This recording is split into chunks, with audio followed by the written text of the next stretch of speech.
Okay. Well, my phone says 8:31. We better get going. Yeah. Says 4:29. So, good morning, everybody, and welcome. Let's just quickly go around because we have Greg on the phone. He's the only person on the phone, just so he knows who's here. This is Nancy Waxstein. Yep, Ronnie? Greg is on the phone. Good morning to everybody. Good morning, Greg. Ronnie Lowenstein, Don Boyd. Deborah Golby, Jennifer March, Mark Shaw. Lisa Neri, And why don't we go around, Doug? Doug Turetsky, IBO. George Sweeting, IBO. Caroline McGill, Big President's Office. Amanda Gallier, IBO, Sarita Subramanian, IBO. Jonathan Rosenberg, IBO. Okay. Greg, can you hear everybody? No. I can hear everybody great. Oh, good, good, good. Okay. Well, welcome everybody. So 1, 2, 3, 4, 5. We have 5. And that's enough to approve the minutes. Yes, it is. Yes, I'm told. So why don't we do that?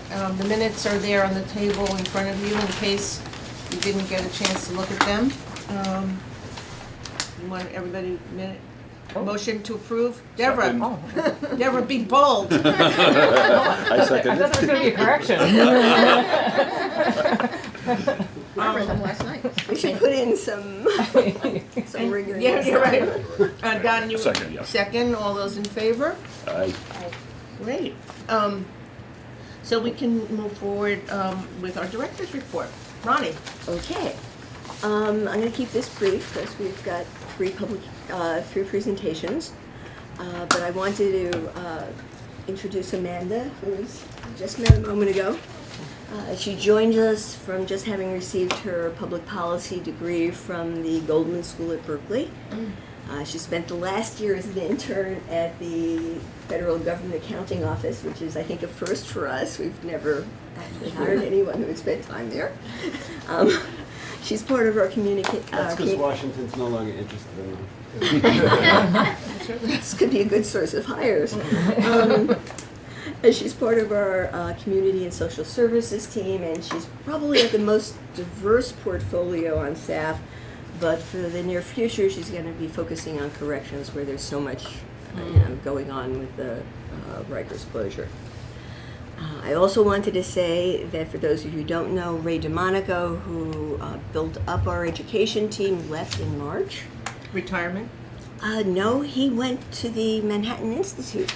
Really? Really? Which is where, No, some years back, he had been at,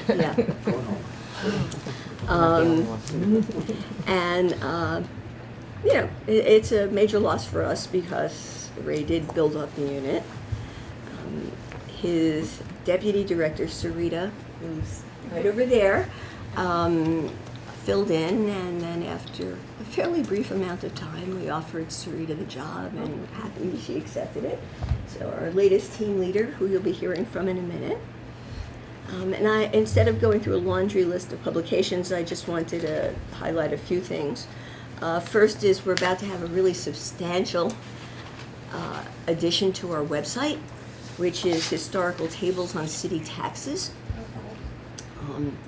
The data goes back to 1929, and had David Belkin found anything before then, I'm sure it would have gone even further back. It presents collections for each type of tax in both nominal and real terms. It has information on exported taxes, on overlapping jurisdictions, but most important, it also presents the information on the basis of tax effort. What do you mean by that? I'm glad you asked. It's the share. I'm not an economist here. It's the share of taxable resources. That is, like personal income of city residents and gross surpluses of city businesses that are absorbed by taxation. So how much of what we could tax get taxed? So in a jurisdiction like New York City with large number of residents and lots of businesses, there are lots of taxable resources.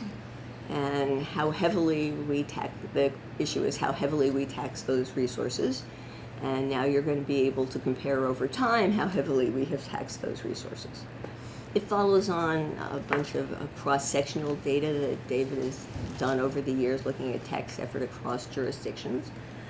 So Ronnie, is that tax collections over the potential tax base? You can think of it that way, yeah. Okay. So effort seems like an odd word to me, but that is clearly the word. You're criticizing Wait. economists using I vocabulary? am. You think maybe burden is a better word? Yes, right? burden, exactly, it's the tax burden. Or yield. Sorry. The first time we used the word, we actually got pilloried by Cranes for not saying burden. No, it wasn't Cranes, it was an outside academic who Someone thought it in was Manhattan- hilarious. Manhattan. It was, right, yes. It is a term of art that you can Yeah. point to the ACIR, that old group at the federal Right. level, so you can Exactly. blame it on someone else. That's where, I mean, That's where it comes from. that's- And in fact, the definitions David's using mirror those used by the Bureau of Economic Analysis in Washington. They just, fashioned to fit New York. Right. But it's going to take up a huge chunk of the website and Wow. will debut shortly. Cool. And It'll be interesting to see yeah, if it gets used. Yeah. well, and we'll watch. Start clicking Well, I'll be on it. checking it out after the meeting. Or maybe we can We all were counting click on you, Don. I'll use two Periodically different just devices go- at least, so you'll get extra counts. Yeah, we'll see. I mean, I think the part in real and nominal terms will probably get used fairly frequently. The part in terms of tax effort is, I think, more of a research tool. But I think it's a really good one. Okay, we've got a new edition coming out of our guide to the capital budget. It's been thoroughly revised. This is so exciting. This is yes. Did you have this morning? I don't know, but we should all have some. What we've done is You're just excited this is happening on your watch in the chair, right? That's right. it's different. I think it's easier to understand. It's got, I think, lively graphics, but most importantly, it's a little more honest and open than the original version, where we didn't exactly say that, well, here's the data, but often this data is not available. And we would say there are fields in which you can track, where they list at what stage the project is in, but we never point out that the fields never get revised as the project progresses. Things like that. I mean, the capital budget, and Jonathan is the primary author of this. You could have read the old capital budget guide and thought that, oh, here's all this great information, when in fact most of the information is just not accessible. So, I mean, we're not browbeating the city over this, but it subtly suggests now you're not going to be able to get this and that and the next thing. Until they change that, and then all of a sudden it goes outdated. Right, and then we'll revise it, but we won't redo the whole thing again, or the graphics. Okay, and I guess I was going to say one more thing, particularly over the last year or so, the issue of paid parental leave has become really important here in the city. Only a small fraction of city employees actually get paid parental leave. As managerial employees, most IBO employees actually get it. But the vast majority of city employees don't. That's become a huge issue, particularly for unions like the UFT, which have so many female teachers. We have, over the last couple of years, gotten many different requests to estimate the cost of various paid parental leave plans, and up until now, we just hadn't been able to get the data we needed to do what we thought was a solid estimate. On the And- entire city workforce. yeah, or we can do it by union, because some unions are just not going to be as interested. Fire, for example, is presumably not going to be as interested. There should be. Different question. So, We've finally worked out the methodology, gotten the data we needed, worked out the methodology for the data we couldn't get, and have preliminary results. So that's going to proceed. And that was it. And that means that the report would be issued in the fall, or? I think it's going to be issued as soon as it gets done because negotiations are currently underway. So I think we have no choice but to move ahead with the write-up as quickly as we can. Okay, Any questions? fair enough. Then let's move on to the presentations. Yeah, and let me just say that we were planning to have an executive session at the end of this meeting at around 9:45 after the presentations. We need 6 members in person in order to have that executive session. That was to review Ronnie's appointment or reappointment, and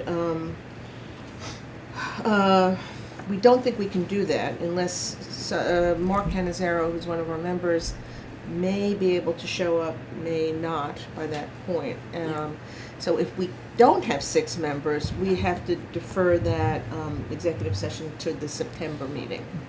So I'm just putting you on alert that in case if he comes dashing in at the last minute, we can do it. If not, we'll defer that to. He's meeting with the September. chancellor, so. Yeah. And does the failure to have this meeting cause trouble for anyone? I believe not. In fact, Continued uncertainty. in fact, it doesn't have. Ronnie continues. Yes. Well, at least it tells me is this has happened in the past without consequences. Good. So, in the meantime, they meaning Lisa will be and Ronnie will be looking to get the borough presidents. So the way this works is that the 5 borough presidents appoint 1 representative to review this appointment on behalf of the 5. They haven't designated who that 1 will be yet. So Lisa and Ronnie will work very hard over the summer to get them we're working on this. to get them to them- designate somebody. So the timing it may actually be fine because by the time they get themselves together, we will have ourselves together. Exactly. So they would likely not have themselves together until September anyway. It takes them a while. They used to have a regular breakfast, but Oh. regular was, Yeah. Well, they have a lot to do, Deborah. They have to I'm be. They have to be renaming streets and things. So, you know. I'm not complaining. I'm just That's a city council. concerned. I know.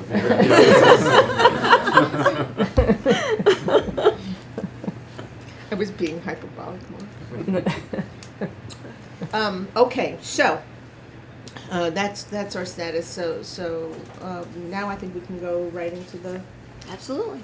presentations, which are for at least a couple of us who are interested, particularly in this topic of pre-K programs. Or who fought very hard to get pre-K programs. Yes. This is a really interesting presentation. So welcome, Sarita. Thank you. So thanks for the introduction, Nancy. I'll be presenting today on the availability and quality of universal pre-K programs across the city's communities. And to give you a preview of the findings right up front, I found that a vast majority of programs are rated good, but there are some interesting differences by provider type and by the income level of the communities in which they are located. And what that means for students is that there are differences for particular races who are likely to attend lower rated programs compared to others. So I'll briefly go over the background, which you probably all know, but the Pre-K for All initiative, which was launched by the de Blasio administration beginning in 2014-15, was a pretty rapid expansion to get pre-K students into full-day slots. And they did this in one of 3 ways. One, they transitioned existing half-day slots into full-day slots. 2, they expanded the number of seats served by existing programs. And 3, they developed new programs or they partnered with community-based organizations. So from this graph, you could see beginning in 2014-15, the number of full-day slots increased substantially to 52,400. And they were pretty much up to full scale by the following year, 2015-16, at 70,000 students. Yes. Yeah, pardon my ignorance, this is free to families? Correct, yes. And what fraction of the eligible population is enrolled? That is difficult Jen, to do you know? say. Don't they say it's like Is it 70%? 70? Yeah, I was gonna I say feel like 70 or 70%. 72% of all 4-year-olds. Right. Because there's a whole cohort that goes to private preschool. Yeah. Right. And there are also, I'll get into this actually maybe I the think next their slide. initial estimate of universality was like 75,000 kids. Yeah. And I think they're at like 69 or 70. Yeah, it's 70. It's been pretty flat around And does that 70,000. include the kids in private? No. It assumes a portion would never enroll in Right. public preschool. And there are also, so there are 3 provider types. Early education centers, which are a lot of them are operated by community-based organizations or the city's Administration for Children's Services, accounts for the largest share, which is 62%. However, these programs have to opt in to the UPK program, so it's very there are also other CBOs that are not participating that are also providing the service. Well, just to be clear, ACS does not operate, they fund. Sorry, yes, Yeah, right. they fund the nonprofits to do this, but they themselves don't operate. Whereas in some cases, the DOE operates it itself. Yes, yeah. That's the other big one. Yep. That's the next. You guys can give this presentation instead of me. I think, don't be intimidated that you like have big expertise. Oh, no. I don't know. I appreciate it. So 35% of programs are run by the Department of Education in district schools. So these are housed within public schools, and enrollment is admissions is based on elementary school zones. There's also a small sliver also operated by the Department of Education that are standalone pre-K centers. So these are not attached to public schools, and admissions are based on the school district. The application process for all programs under the UPK umbrella is managed by the Department of Education. So families elect up to 12 choices, and the Department of Ed allocates slots across all of these programs. I should note charter schools also offer pre-K. They're not in my data set because when I looked at the quality ratings, they weren't available for charter schools in this year. In addition to centralizing the enrollment in programs, the DOE has also made an effort to have a common curriculum across programs in an effort to provide high quality education. So these early education centers, which are run by community organizations like the Y, for example, until this program, the city's program, I assume that they charge tuition to parents. Mm-hmm. Do they still have I hesitate to use the word do they have 2 classes of students? Some parents who pay because they want their kid in the 92nd Street Y, and other kids who get in by lottery. Yeah, so a lot of these programs serve kids from very young ages up Infants to and toddlers. Yeah, Right. exactly. And some pre-K seats still have paying parents because they're using After child school. care block grant money in those seats in addition to UPK, and others are free UPK seats, and they can be classrooms right next to each other. But not in the same classroom. Well, some providers have negotiated commingling students in the classroom because they think it's bad to segregate by income. Right. Others have not been able to negotiate that with the DOE. Or their parents don't want them to. Yes. But let me not interrupt. Yeah. Well, this gets to another point that a lot of advocates and elected officials have called for the Department of Education to do something about salary differentials between teachers and community-based organizations and those that are in the DOE district or pre-K centers, which are members of the UFT. Yeah, so in case, so when ACS ran its early childhood system, the teachers and assistant teachers were paid at a certain rate, which was much lower than the union, the UFT union members in the DOE system for similar work, and that has been a real sore point. The gap is like 15,000 for starting teachers, and 8 years out, it's about 35 to 40,000.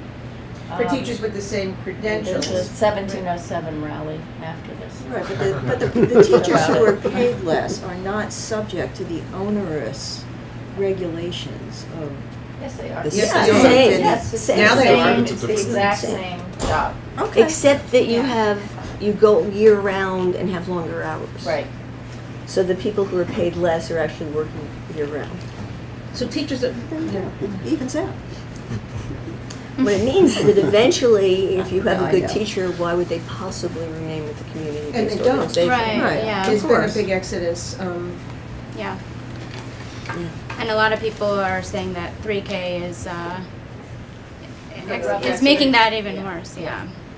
So what determines why, say, 35% is DOE and the other 62% is the early ed centers? I mean, what I mean by, So it's based on space and also programs that opt in under the umbrella. Obviously, everything under the Department of Education is automatically part of the program, but community-based organizations have to opt in, as well as charter schools.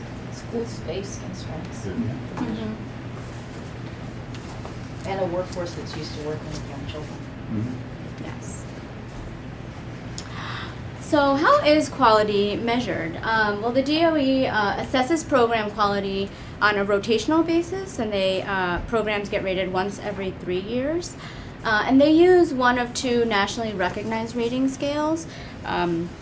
One is the Classroom Assessment Scoring System, and that's primarily used to rate Head Start programs. That's New York State also does quality reviews of its programs under its purview. And so in an effort not to overburden programs, the DOE does not rate those programs in the same year that they're rated in another program. But the DOE primarily uses the Early Childhood Environmental Rating Scale, so that's what I will be focusing on today. Both rating scales are observation-based, and they're intended to measure what children experience in their programs, which ultimately affects their learning. However, it's important to note that it is not a direct assessment of student performance. The observations last one day of a randomly selected classroom for about 3 to 3.5 hours. And they also interview the classroom teacher, for about 30 minutes to get a better understanding of classroom practices. So the Early Childhood Environmental Rating Scale has scores based on the 6 dimensions on the left side. So I'll just run through them starting at the top. So they're meant to capture the ratings of space and furnishings, which includes the physical learning environment, personal care routines, which assess the health, safety, and well-being of students and staff, language reasoning, which assesses the use of appropriate books and language material, activities, which assesses the range of materials that are available for students to use, the program structure, ensuring that programs maintain a daily schedule and incorporate the needs of students with disabilities. And finally, interaction, which generally assesses if the program creates a positive classroom culture when supervising and disciplining children. So they take the average rating, average score, and convert it to a rating, one of the 4 ratings on the right: poor, fair, good, or excellent. So my sample is using quality ratings from the 2015-16 school year, and I have 1,600 pre-K programs out of 1,715 which are operating. as of the 2016-17 school year. I lose some programs that don't have a quality rating based on the scale that I'm using. And I also, because I'm interested in the communities that these programs are located in, I use a publicly available DOE data set on ratings for each program site, and then I look at the census tract that those programs are located and use data from the U.S. Census Bureau on median household income to categorize the income level of the community that they are located in. And this is a mix of both the community-based and the DOE? Correct, I do this for all programs. And can you tell me again, I'm sure you said this, are the schools allowed to be selective, or they take all comers subject to a lottery or a random assignment? It is centrally managed by the Department of Education, so they have a algorithm that assigns. Sometimes it works, sometimes it doesn't. Yeah. We get calls from people living on the Upper East Side who were assigned near the Intrepid. And then other calls from other people. So sometimes it's designed to hopefully have you in close proximity to your home, but it doesn't always work that way. Right. But what I was getting at is they're not allowed to deny entry to students with special needs. No, not that I'm aware of. And the city has a very robust program of special ed for pre-K students. It's completely separate Oh, from. that's true, yes. Privates, yeah, placements. So I'd just briefly like to talk about how I use the census data. So for the 2,055 tracts in the city that have reliable income data, so I make sure that the margin of error is reasonable. So I array the census tracts in increasing order in terms of median household income, giving greater weight to larger census tracts. And then I split them into roughly 5 equal groups or quintiles. So, for example, the first quintile has census tracts that range from a median income of about 9,700 up to 35,000, and so on across the city. So then I looked at where pre-K programs are located in different communities. So this chart gives you each horizontal bar is a provider type, early education centers, DOE district sites, and DOE pre-K centers. And each bar sums up to 100% of the sites operated by that provider. And then each color represents a quintile of income. So red is the first quintile and brown is the 5th quintile. From the first 2 bars, which comprise the majority of sites in the city, we can see that 50% of sites serve communities in the 2 lowest income quintiles. And DOE district sites and early education centers are similarly distributed across the city. However, DOE pre-K centers are very different in that they operate primarily in mid to upper income communities. If you measure this by the number of seats rather than the number of centers, would you get about the same I distribution? did check that, and it's the same, yeah. Okay. So can you say again, Sarita, what's the difference between a DOE district site and a DOE pre-K center? Sure. A district site is housed within a public school. Right. So, the range of the school will likely be from pre-K to 5. Right. However, a standalone center only serves pre-K students. It's not tied directly to a elementary school. But it's in a school. They do have some in school buildings, but they're mostly in leased private space. And are they DOE teachers or? They are, yes. Right. But who owns the site? Well, usually they lease the site. So, yeah. But it's staffed by DOE teachers, Correct. not by Yeah. Correct. CBO teachers. Right. I split them up for this analysis because, as you can see, they do seem very different. And they only serve 4s right now. I think. Correct. Yeah. So they're likely to be in a much smaller institution if they're just 4-year-olds as opposed to 4-year-old through Mm-hmm. 5th grade or whatever an elementary school is now. Right. Right. Or even the CBOs have infants and toddlers, it's a Right. larger Yeah. age cohort in the, Right. Just as a reminder, there are only 42 of these centers. Yeah. They do stand out, Yeah. looking very Yeah, different, but we it is are. only 42 Of the pre-K center. of the. Right, yeah, so 97% of Oh, centers right. are across the other two. First two. Yeah, Oh, yeah. right. But because they seem unique enough, I wanted to report on them. Because they were struggling to hit their targets. Right. They were just like, Yeah, we they need just to wanted, create more they just classrooms. wanted quantity, Yeah. yeah. But they chose particular areas of the city. Yeah. Yeah, particularly overcrowded districts and, yeah. Okay. Before I look by provider type, I wanted to look at overall, the pie chart shows you the distribution of quality across all programs. So as I mentioned in the beginning, almost 70% are rated good. And then 15% are rated excellent, and then 8% each are rated poor and fair. But there are some interesting differences if you look by provider type. Specifically, the top bar, so in this chart now, the bars still add up to 100%, but they're based on the rating of the program. And from the top bar, you can see that early education centers are more likely to be rated good or excellent. And DOE district sites have a larger share that are rated poor and fair.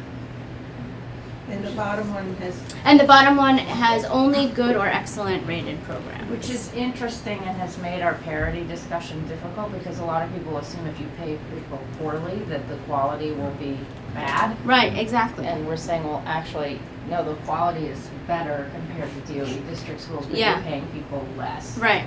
Right. Yeah, which It's is why I really think this is, odd. yeah, an interesting. It's probably analysis. just experience. Yeah, exactly. Do I you do. know the dimensions of the quality rating, you know, how, you know, what aspects of it differ, do you know, between those, say? Yeah, I did take a look at that. I thought maybe they were rated poorly on different dimensions, but actually not so much. Let me see.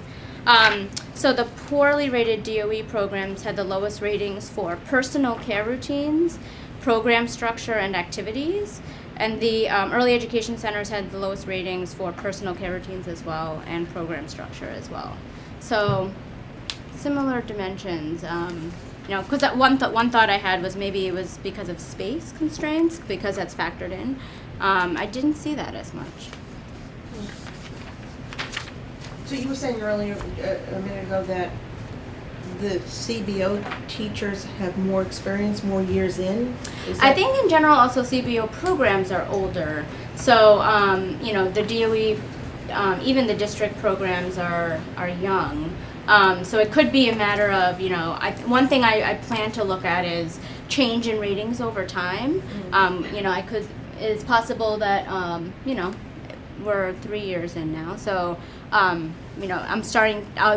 will start to see programs being re-rated.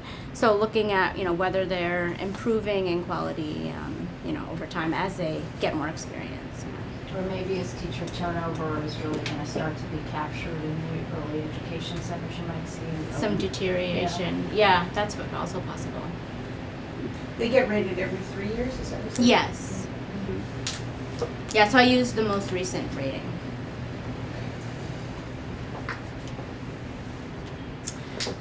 Okay, and so now tying the income level of the communities in with the ratings.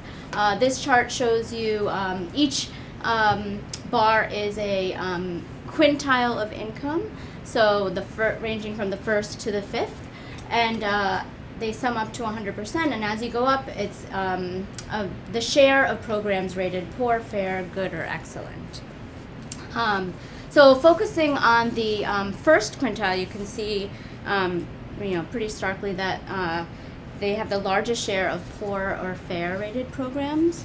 11% of UPK programs in the lowest income communities are rated poor, higher than any other quintile. And over 24% of them are rated poor or fair, compared to 10 to 15% of programs in every other quintile of income. On the opposite end of the spectrum, interestingly, excellent rated sites are actually most prevalent in communities in the third and fourth quintile of income, not the top. And looking at the fourth quintile, in communities in the fourth quintile, roughly 90% of programs are rated good or excellent, whereas just 76% of programs in the lowest income communities are rated good or excellent. So the general takeaway is that, there is a large share of the majority of programs are rated good, and that's true across all income quintiles. However, there are some differences, specifically in those in the lowest income communities.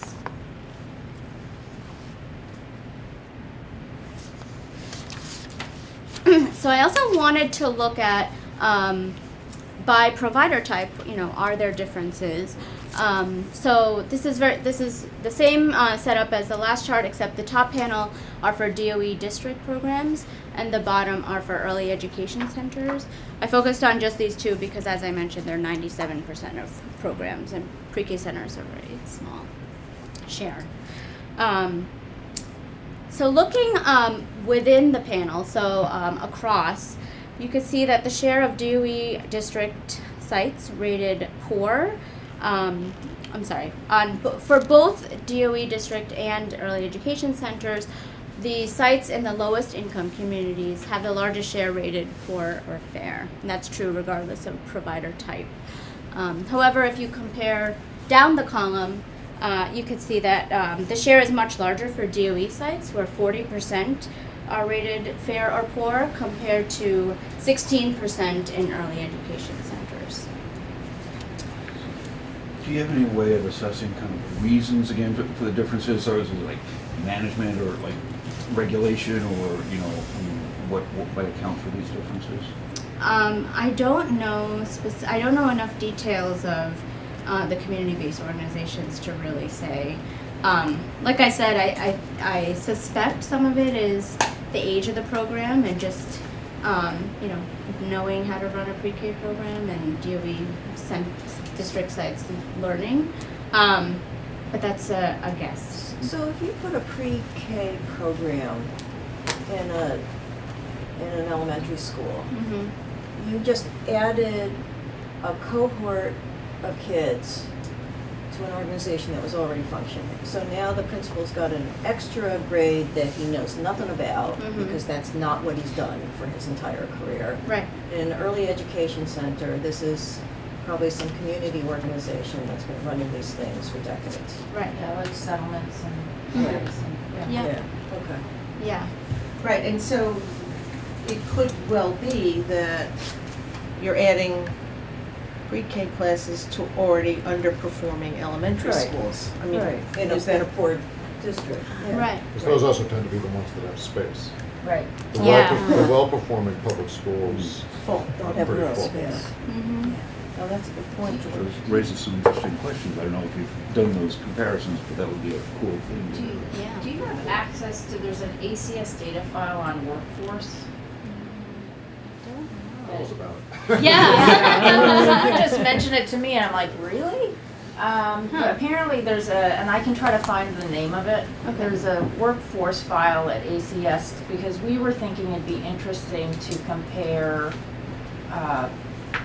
teacher education and certification levels in DOE preschool sites compared to early childhood education sites, Yeah. if possible. That would be great.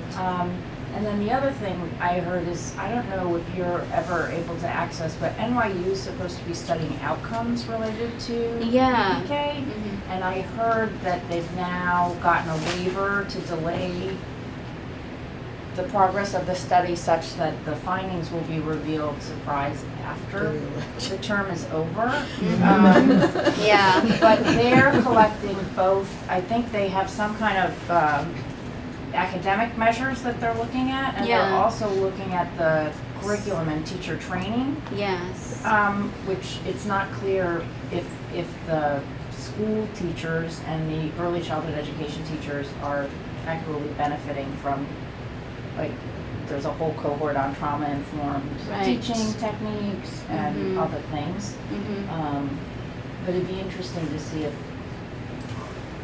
I don't know how you acquire an academic institution's data, but it's just unfortunate that it might not be nothing may come of it Right. for Well, the next several years, which would be an opportunity lost.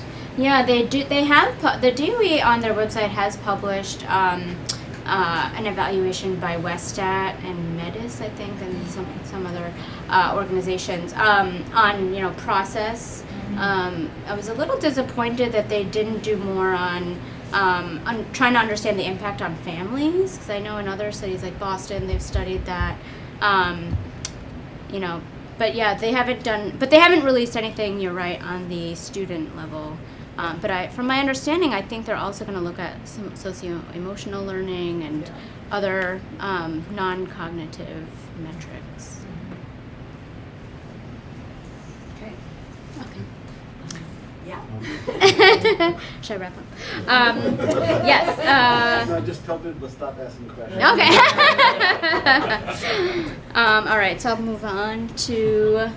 Oops, I went the wrong way.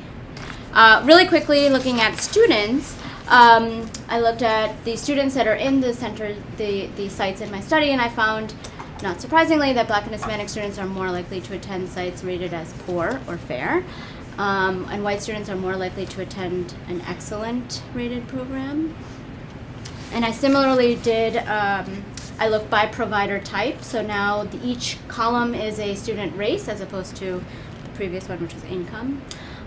So looking within the panel, we can see that Black and Hispanic students are more likely to attend sites rated poor or fair regardless of provider type. Excuse me. Students of every racial group were more likely to attend a poor program in DOE sites, comparing down the column, and are more likely to attend an excellent program in early education centers, with the exception of Asian students. Interestingly, the greatest discrepancy was across provider type was for white students. If you look at the poor bar on the top compared to the bottom, they were significantly more likely to attend a poor program in a DOE district site as opposed to an early education site, and more likely to attend an excellent rated program in the early education centers.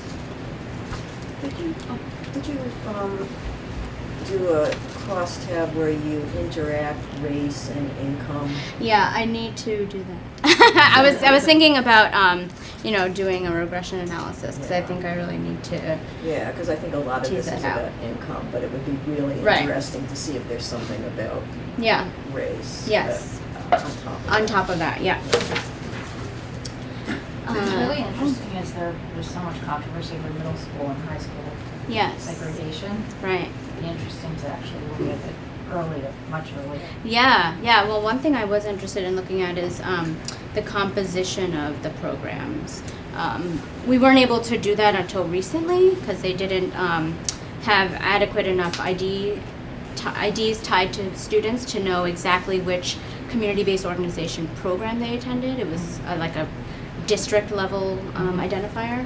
So now we can actually look at That could the be program composition. Yeah. So I think I'll skip my conclusions because I think you know. But feel free to send any other questions. Happy to answer. Or if you have any. Are you going to do anything with this publicly? It would be helpful. Oh yes, for sure. Okay. Yes. Yeah, just for, this is work that's still somewhat in Yeah. progress. Very good. IBO did a panel at the recent American Education Research Association where we presented 4 papers. Yeah, 4 papers. Yeah. This is one of the 4 papers. We typically don't present until the work is published, Yeah. but since we were able to Haha. So arrange to now have a they whole have. panel to ourselves, we did that. Yeah. It's great Very because nice. it really helps to have a conversation of where more progress can be made as they continue to both sustain the UPK for 4s and expand to 3-year-olds. It's very good. Great. Thank you. Great. Yes. Thank you. Thank you very much. Okay, let's move on to, I guess, the other end of our spectrum of research.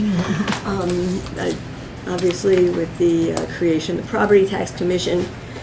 George has Thank been you, working Serena. in these fields since he first joined the Department of Finance. Is that fair? No. Started out with income tax. Okay, and then moved on. Obviously, it's something that George has been an expert in for a very long time, and has really driven so much of the work we've done over the years. And put together a paper that we released just recently that illustrated just how difficult the challenge the mayor faces.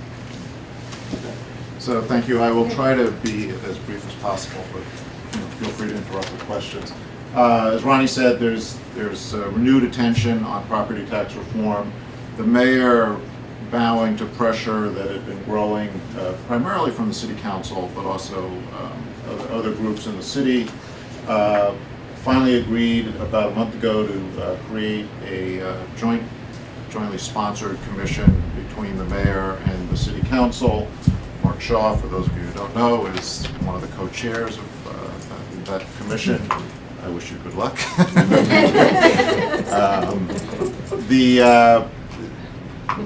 The Reform Commission, one of the things that's important to keep in mind, and I'll come back to this, is that the mayor, at least the mayor in his announcement of the commission, said that whatever proposals emerge will be revenue neutral. I'm not sure if that's written exactly how fixed that is, but that was part of the announcement, and I'm going to take it as a given that that's what they're trying to do. Well, although I think one could be creative in the Revenue neutral. The other thing that's sort of dry, aside from the political pressure, which mostly has come from representatives of 1, 2, and 3 family homeowner neighborhoods in the city, there's a separate initiative being pushed by a coalition called Tax Equity Now New York. And this is actually an interesting group of people. They've got Rebney is involved with them, which is the real estate board. There's some landlord groups and some tenant rights groups, and they've also received, support from some of the same people who were pushing for the Property Tax Commission. And they're, for example, the Citizens Budget Commission is part of Tax Equity Now, although their connection is at the organization level. They're not necessarily backing the lawsuit itself. So with this, I think it's fair to say that New York City's property tax is in need of reform. New York City likes to, we're all New Yorkers. We think New York is an exceptional place, and our property tax really is exceptional, but it's exceptional for bad reasons. We, first of all, have an extremely complex system, and it's hard to measure complexity, but we actually have some ways we're trying to work on that. I won't go into those now, but at the moment, it's, in many cases, taxpayers are not able to figure out how their tax bill is calculated, and for a property tax, that's actually a pretty big failing, because a property tax should be a pretty simple thing. It's the value of your property and then the rate that's going to be applied to it. It's not nearly as easy to do that in New York. And because it's hard to understand how your tax bill is created, it also makes it pretty easy to misunderstand how the property tax burden is distributed across the city. And so you wind up, in some cases, with people who are in the groups that are most advantaged by the system are often the groups that think they're the most disadvantaged by the system, which then gets in the way of moving towards a system that would more equitably distribute the tax burden. We have inequities at the horizontal level, and this is so that you have similar valued properties facing very different effective tax rates. Effective tax rate is if you just take the tax bill you pay, the final tax bill, divided by the market value, the sales value of your property. It's most striking in 1, 2, and 3 family homes. The class 1, the city tax law refers to those as class 1 properties. And because we have limits on how fast the assessment can go up in Class 1, regardless of how fast your market value is going up, the neighborhoods that have the fastest appreciation, the most rapid appreciation, their assessment increases are not keeping up with their market value increases, which means the effective tax rate is going down. On the other hand, if you're in a neighborhood where the where the market values are not growing at all, or growing slower than they are in other parts of the city, you get your assessment continues to grow, even beginning to catch up with the growth in the market values, and your effective tax rate goes up. And this is one of the drivers, particularly I think behind the push for a tax reform commission from representatives of Staten Island and some other parts of the city. We also have vertical inequities in which you can have burdens or effective tax rates that are lower on higher value properties than on lower value properties. That's particularly striking for co-op and condo properties, where the city is required by state law, and all of this about the property tax is embedded in state law, it's not really city law. The city is required to value, value co-ops and condos as if they are income producing properties, and they ignore the sales price.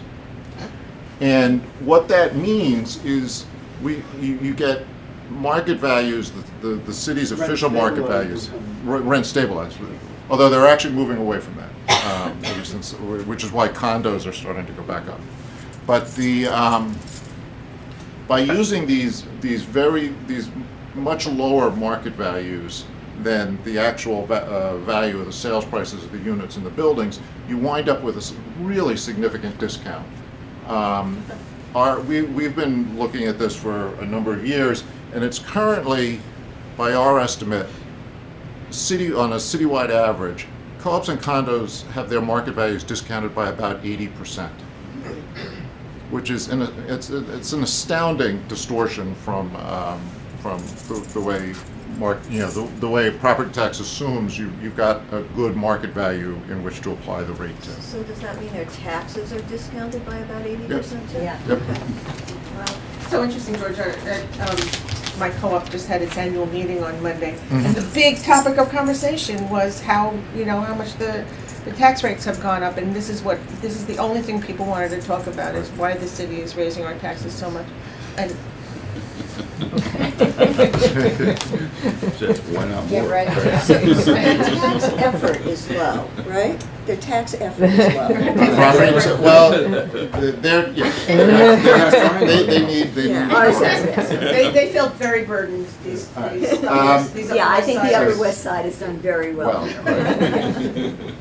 Just another problem that the city's system has is it's inefficient.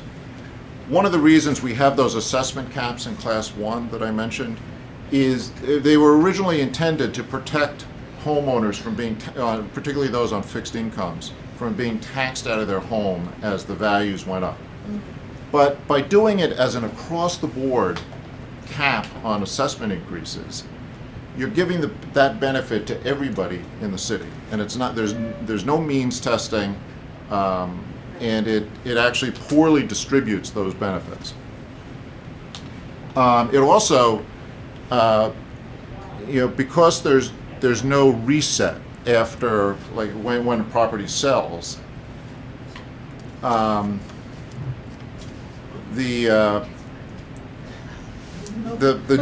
new owner of the property gets the benefit of all of those savings that have occurred in the past. And that means you're giving the benefit of those assessment caps to the new owner as well as to the old owners who were there. That's an inefficient way to do it.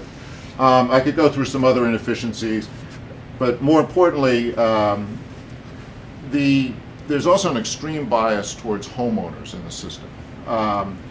New York has the widest gap between rental and homeowner burdens or effective tax rates among all major cities in the country. It's the thing we stand out the most on, actually. And the burden on rental properties is really at the core of the Tenney, the tax equity now lawsuit, because they've argued that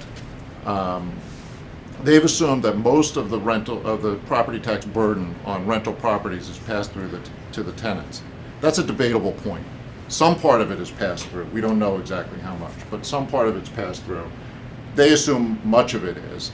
And if you make that assumption, because tenants tend to have lower incomes than homeowners, they're able to argue that this feature of the tax system, in which the rental properties have an effective tax rate that's about 5 times the effective tax rate of 1, 2, and 3 family homes, and the fact that tenants are paying at least some of that property tax, you're disproportionately taxing lower income households.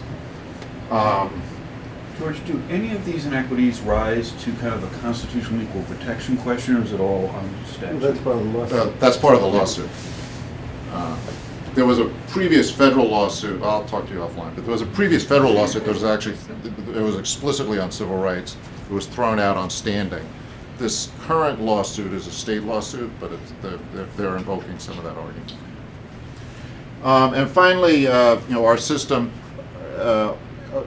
also has very high effective tax rates on commercial property. I believe right now, this year, it's the second highest of all the major cities in the country. It's not quite as much of a bias as we have against rental properties, but it's pretty high, and that hurts the city's competitive. I think it's Minneapolis, but I can check that. So, Yeah, let me just say, in case somebody's still on the phone, in case Greg's still on the phone, that Mark Canizero has joined us. Thank you. Which means that we will have our executive session in about 20 minutes. Okay. I was given orders. Thank Right you on the for phone, being so you here. better get there. So You can come sit at the table. I just didn't want to ask you. Yeah.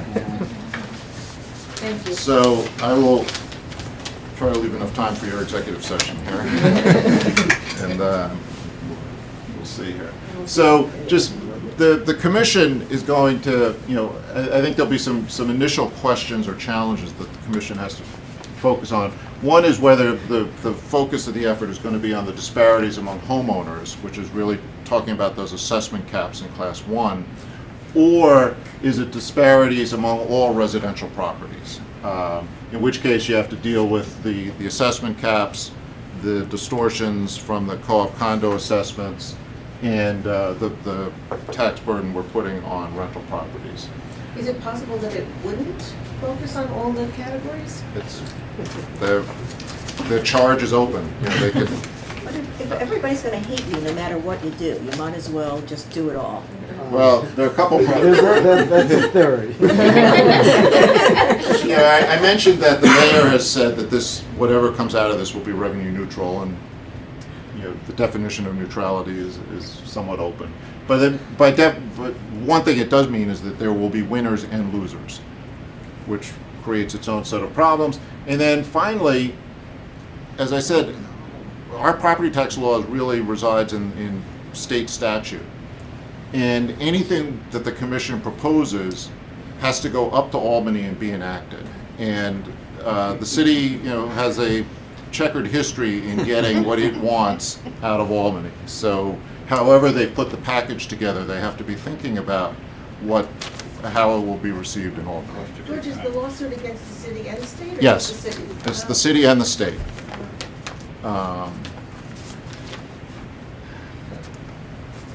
So I want to just give you two examples that I think demonstrate exactly the magnitude of the challenges that the commission would face. Admittedly, both of these are unrealistic. They're very simplified.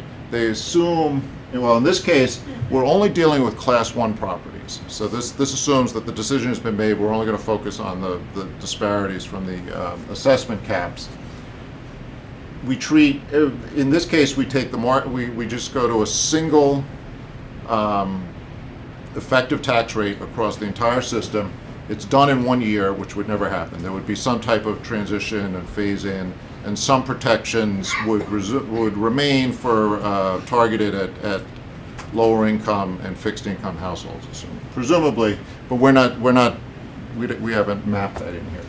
So if you do that, this map shows you how the burden is redistributed across the city, and just the bluer the darker the blue, the greater the percentage of properties in those neighborhoods are getting a tax reduction. And the red, and the variations on red and orange, the more red you are, the more you lose. Or the greater the percentage of properties in those neighborhoods would get a tax increase. This would be the example of the Bronx, Queens, and Staten Island outvoting Brooklyn and Manhattan. Yep. Right. So the winners, it's just a yes/no question whether you're a winner or a loser here, right? I mean, you could be a small loser. Yes. In percentage terms, maybe those folks on the Upper Yep. West Side are not going to take a really big hit, but they are going to take some. Well, they will. And this is just class one. This is just class Right, one. no, I understand, yeah. So, the green areas are parks and airports, so those But aren't it's in. not And the really- hatched areas are areas where there aren't enough class one properties to make the measure statistically significant. So that we're actually losing part of the Manhattan story here because there just aren't that many class one properties. So you're shifting $616 million of tax liability here. And just for perspective, the property tax is going to bring in about $28 billion this year. So it's a relatively small slice of the pie getting shifted around. There are more winners than losers. It's about 500,000 properties would get a tax cut. About 100, or just about 200,000 would get a tax increase. And the dollar increases for losers are therefore much larger than the dollar decreases for winners. And just to give you some examples, the Park Slope, which is right in here, is just about the biggest loser in the city by this study. I happen to live there, but happen to own a class one property there. But that's not why I picked it. It's because it's at the extreme. And the mayor lives there too. So there are 98% of the properties in Park Slope would get a decrease. The median decrease would be $11,000 From one year. From what? The median now is about 7,000 or 8,000. You know, I live in the suburbs, and you're telling me that Yeah, I know. Park It's Slope pays, $7,000 in taxes. Yeah, but the city also has an income tax on that. That's right. Yeah, Tax I equity. pay an income tax too, so, I'm just saying that I realize in the city, these are all big numbers, but. So Williamsburg, which is just a little to the east, and I think it's important to note that this is not enough, we wouldn't have the problem. this is not just neighborhoods that you think of as upper income for a long time. In some cases, the biggest losers are in neighborhoods. As I said, it's because you've got rapid appreciation, you've got gentrification going on. So East Williamsburg actually has the lowest median effective tax rate of any neighborhood in the city. And there, 97% of the properties there would lose. The increase would be about $7,500. If you go to the West Village over here, they actually have the biggest increase, 33,000 median increase, and about 95% of the properties lose. If you go to Central Harlem up here, again, an area where there's been a lot of demographic change, 94% of the properties would get a tax increase, and the median increase would be about $11,600. Some of the winners, Staten Island, all the neighborhoods in Staten Island come out ahead. The median decrease is about $1,300, so it's much smaller. Canarsie, not all of Brooklyn loses. I mean, there are parts of southeastern Brooklyn that also would get big tax decreases. Canarsie, the median decrease would be about $1,100. If you go over to eastern Queens, again, a lot of properties over here are neighborhoods would show the majority getting reductions. Glen Oaks, which I think is over here, the median decrease is $1,900. So that's what you would have to do if you were going to equalize across just within Class 1. Here's what it looks like if you try to equalize all residential properties. Basically the same setup, but market values here, we're using, for Class 1, we're using the city's market values. For co-ops and condos and small rental properties, we're using IBO's estimate of market value. I mentioned before that we think that the market values are discounted by about 80%. So if we put in sales-based market values for co-ops and condos, first of all, that adds about $530 billion to the city tax base. That's a 65% increase. And for rental properties, we have less empirical data on this, but we have reason to think that rental properties are also generally undervalued slightly relative to their sales prices. So we just make an across-the-board assumption that they're 50% undervalued. If you do that, that adds another $112 billion to the tax base. And also, for the purposes of figuring out percentage changes, buildings are weighted by the number of units. So for Class 1, you had to shift $616 million to get it equal. Here you have to shift $3.2 billion to get it equal.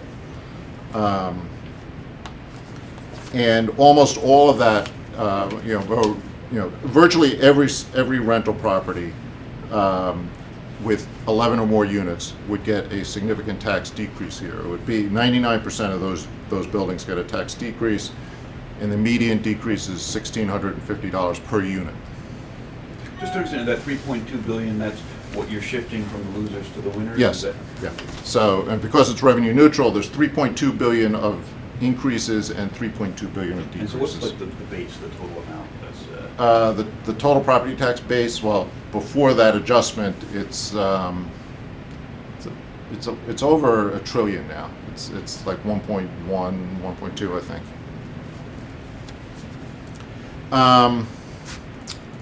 So majority of homeowner types would face an increase. 71% of Class 1 properties would get an increase if you were equalizing across all of these. The median increase would only be about $800, but it's still, it's a different result from what you get if you're just equalizing within Class 1.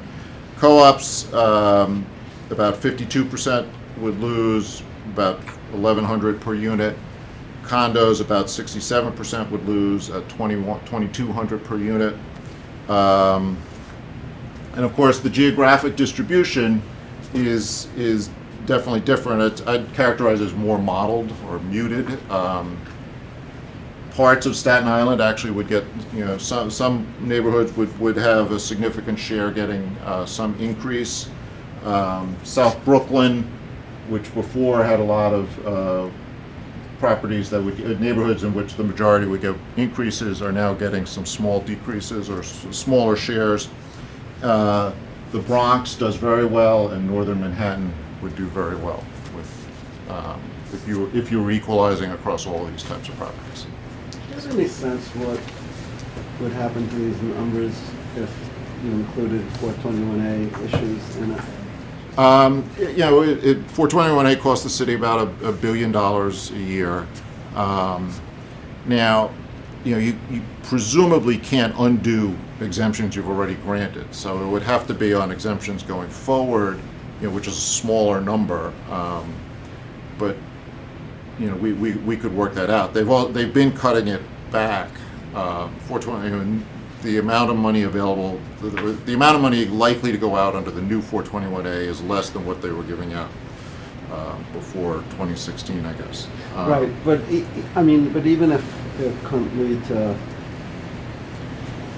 even if you couldn't go and tax that property because it's under existing law that you can't change, do you have a sense what it would do to dynamics of how much of this tax burden is residential versus people in rentals and You know, I think it would, if you found some way to get, to extract something from those properties, you know, you would, you know, most of that is in co-ops and condos, so that would be, you know, you would be able to, you know, that would reduce, presumably that would reduce the 3.2 billion by some amount. I don't know. But just back on your earlier point that, you know, they're 80% under tax. Right. This would offset it some. It would offset it to some extent. George, maybe we need Yes, to wrap. right. If we want to have a moment for the adopted budget update. I'm not sure, well, I'll leave that to you, but, 5 minutes. Too short? Is there anything you want to say? We've charged Jonathan, who directs our budget review, with the unhappy task of taking the numbers that were, the budget that was adopted Anyway, on just- Thursday. Thank you, Emma. Yes. Continuing this conversation. Oh, okay, yeah. Yeah, no, Is there you any know, opportunity, and this sounds crazy, but when they're talking about making the property tax more equitable, also having a conversation about how some of the revenue might be used? Like, there could be an incentive if you're making it more equitable, if people are getting some That's public good out of another it. longer part of the discussion. I'd Right? love to have this Yeah, conversation. okay. yeah, Jen, except for the people in my building. Don't want to hear about it. All right. and that's not revenue neutral. Yeah. It's not revenue neutral. No, I understand that, but it seems like if you're gonna finally have the conversation, you might as well Yeah. produce something out of it. Mark, what's the schedule for the deliberations? They're trying to schedule the first meeting of the commission in early July, which I guess is in the next couple of weeks, right? And so that meeting will lay out a timeline for how long the commission's going to last. It's actually one of the issues that's up in the air. There's some, you know, there's some desire for it to last about a year, but there's also a desire for it to have some preliminary recommendations at the end of the calendar year, so that if there's a desire on the part of elected officials to play it into the next Albany legislative session, there'll be something there. Good luck. Thanks, George. Thank you, George, that was great. Okay, Really so interesting. we tasked Jonathan. Jonathan was game enough to say that he would sort of pull together the numbers from the budget that was just adopted on Thursday and the documentation for which is still being provided as we speak. I don't think we have time to do that, but are there 1 or 2 points you think you want to make? I guess just in terms of what I was going to lead with and then conclude with is that we're cautiously optimistic still. If you read our report on the executive budget, we're still kind of similarly cautiously optimistic about the financial plan. Revenues presented in the plan are still growing at a rate that's relatively equal to the growth in expenditures when adjusted for certain things. Out-year gaps as they're presented in the plan right now. Obviously, the current year and 2019 are balanced as required, and out-year gaps as a percentage of city funds revenue, as well as just compared to previous gaps, are manageable. In fact, in our report, we believe that those gaps are even smaller than presented by the city right now. And as you may have heard, the City Council in negotiations, as part of the negotiations, added a little bit of money, $125 million, to reserve funds. So the reserve funds are at their highest level for 2019 than they've been in any year. Maybe not as a percentage of the budget, but in nominal terms. And we feel that the reserve funds, along with the funds that are in the Retiree Health Benefit Trust, which is essentially a rainy day fund that are funds set aside, which they've added a little bit extra. That totals $4.5 billion, along with the reserve funds built into the budget, are enough for the city to weather a very, to carry the city if there was an unexpected financial downturn for the short run. Obviously, there will have to be some difficult decisions made by the executive and legislative branch to either increase revenue or reduce expenditures, but we don't think, IBO doesn't think that the reserve funds are supposed to be there to carry us through multiple years of this. This is just as a kind of a stopgap measure to bridge the. We also think that presenting large surpluses and large reserve funds kind of gives incentive for other levels of government to take advantage of New York or view New York in a different way. I was going to go through a little bit of that as well. But so again, I guess that's kind of the concluding remark about that, is that we're cautiously optimistic. We think we're in financially decent shape right now. We're set up for the future. But there's obviously a lot of unforeseen things in any budget that one never knows what's going to happen. So that's the quick How much is the 4-minute reserve? take. How much is the reserve? With this addition? The general reserve is 1.125 billion in 2019, and there's also something called the Capital Stabilization Reserve, which is $250 million. Neither of those have been tapped into in recent years. They're expenditures that aren't attached to any actual expense, agency expense, and those have been drawn down on the expense once at the end of the year when they've not been spent. There's also, as I said, a $4.5 billion. I don't know if I have time to really get into the RHBT, the Retiree Health Benefit Trust, but there's a kind of, gap financing doesn't allow us to have rainy day funds, but we've managed in the past to figure out a way to sock away some funds with it, and in the past has been used essentially as a rainy day fund to draw down. That has some limits too, but essentially there's about $4.5 billion in that. We can't draw it all down in 1 year because it's only supposed to be for retiree health benefits, and we can only draw down as much as retiree health benefits are in a given year, which I think have ranged about $2.5 billion or so. I'm not sure what they are this year, but so we couldn't take all that, but we feel there's enough reserve available to, again, not to go through multiple years of recession, but to get us through the short term till the more difficult decisions have to be made. High time. So there's my 4-minute. Thank you, sorry about No problem. any questions for Jonathan? Okay. Sorry, we spent so much time That's all right. on universal pre-K.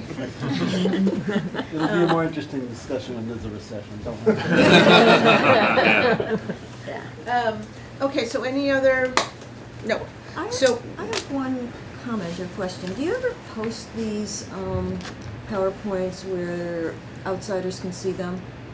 The video is posted, and with all the presentations. So if so, I think you should develop a common style that says IBO on every slide. I've thought about that too, yes. Ah.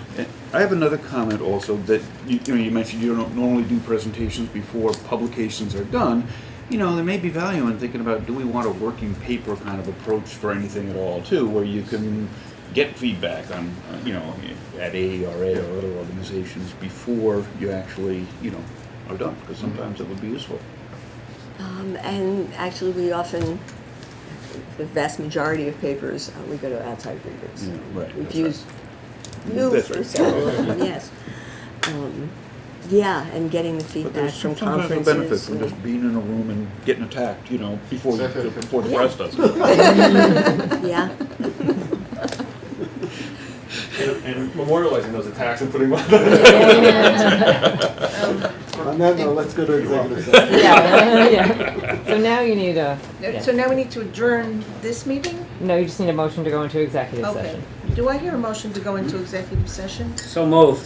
Thank you, Mark. All right. And